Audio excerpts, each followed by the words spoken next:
जंगल में एक भेड़िया वैद्य रहता था। पूरे जंगल में सिर्फ वही वैद्य का कार्य करता था, जिसकी वजह से वो मनचाहा पैसा लेता और घमंड से बात भी करता। एक दिन उसके पास एक हिरन आई। वैद्य जी, मुझे आपसे एक जरूरी बात करनी है।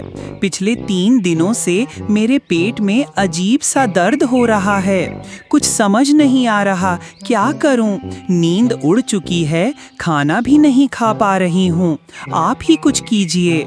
पेट दर्द, हाँ, इस मौसम में आम है।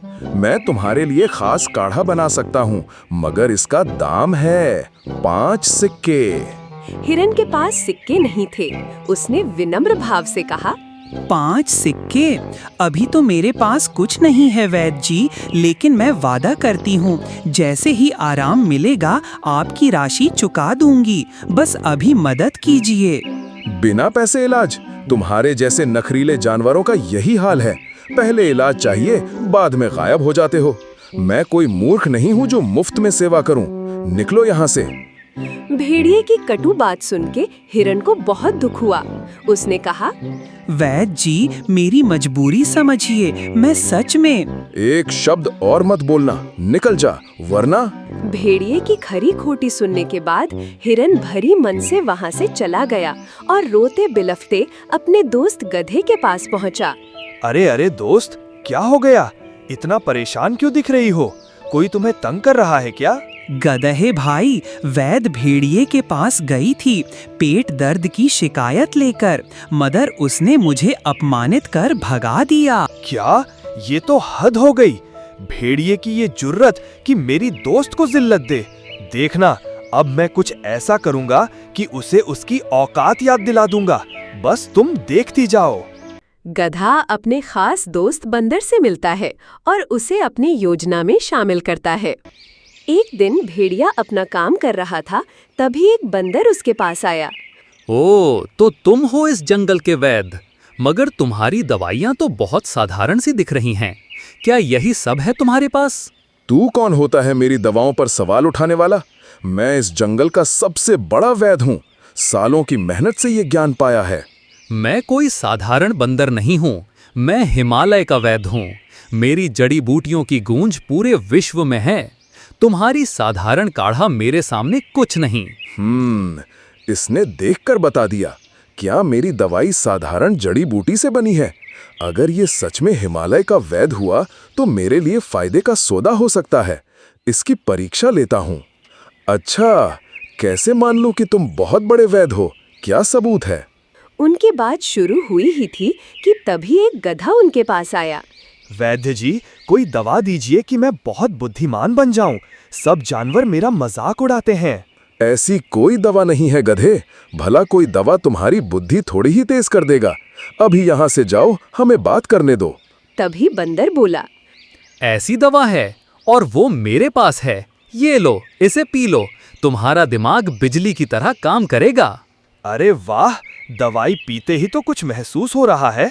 चलो, अब मेरी परीक्षा लो। अच्छा, बताओ, वो पेड़ दिख रहा है ना? उसमें कितनी पत्तियां और शाखाएं हैं? जितनी तुम गिन सको उतनी ही हैं। है ना कमाल का जवाब?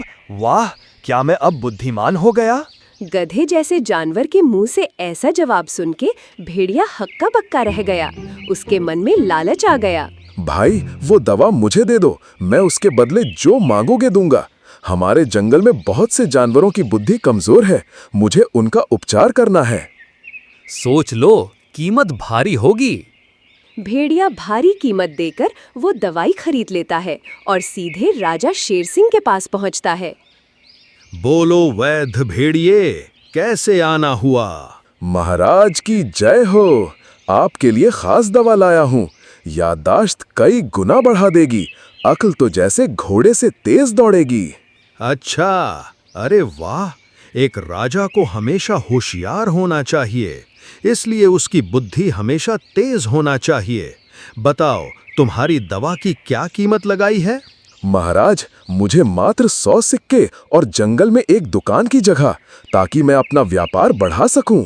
ठीक है, तुम्हें सिक्के और थोड़ा जमीन दे दिया जाएगा। शेर वो दवाई ले लेता है और उसे पीकर आराम करने चला जाता है।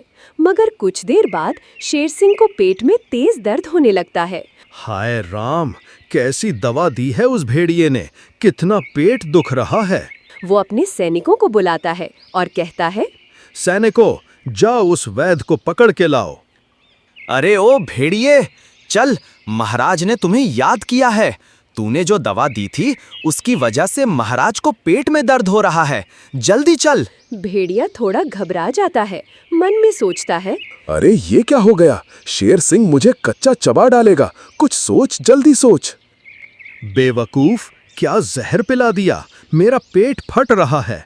सच बता, कहीं ये साजिश तो नहीं? महाराज, ये मामूली दर्द है, दवा असर कर रही है। गधे से पूछ लीजिए, उसने भी पीकी, कुछ नहीं हुआ। रुकिए, मैं उसे लेकर आता हूँ। पहले मेरा इलाज कर, फिर सबूत ला, वरना अच्छा नहीं होगा। डर के मारे वो जल्द से जल्द गधे के पास जाता है। गधे भाई, मुझे तुम्हारी आवश्यकता है। मैंने शेर को वो बुद्धि वाली दवाई दी थी, मगर उनके पेट में दर्द होना चालू हो गया है और वे गुस्से में आग बबूला हो गए हैं। मेरी मदद करो। चलूंगा, मगर 100 सिक्के चाहिए। अच्छा ठीक है, जितने तुम्हें सिक्के चाहिए मैं दूंगा। अभी चलो मेरे साथ। गधे को जैसे तैसे मनाकर वो शेर के पास पहुंचता है। लीजिए महाराज, मैं गधे को ले आया। बताओ गधे, जब तुमने ये दवाई ली तब तुम्हें कुछ नहीं हुआ? महाराज, आप तो जंगल के सबसे तेज दिमाग वाले हैं। दवा सिर्फ मूर्खों पर असर करती है, जैसे मुझ पर। इस भेड़िए ने मुझे इस्तेमाल किया। क्या? ये बात तो भेड़िए ने बताई ही नहीं। इसने अपने फायदे के लिए मेरा इस्तेमाल किया, पैसे और जमीन भी ले ली। गधे, मैं चाहता हूँ कि तुम इसकी सजा मुकर्रर करो। गधे ने बड़ी चालाकी के साथ भेड़िए को फंसा लिया था। तभी हिरन भी वहां पहुंची। इसकी सजा मेरे दोस्त करेगा महाराज। इसने उस मासूम को बिना किसी मतलब के उसे जिल्लत किया है।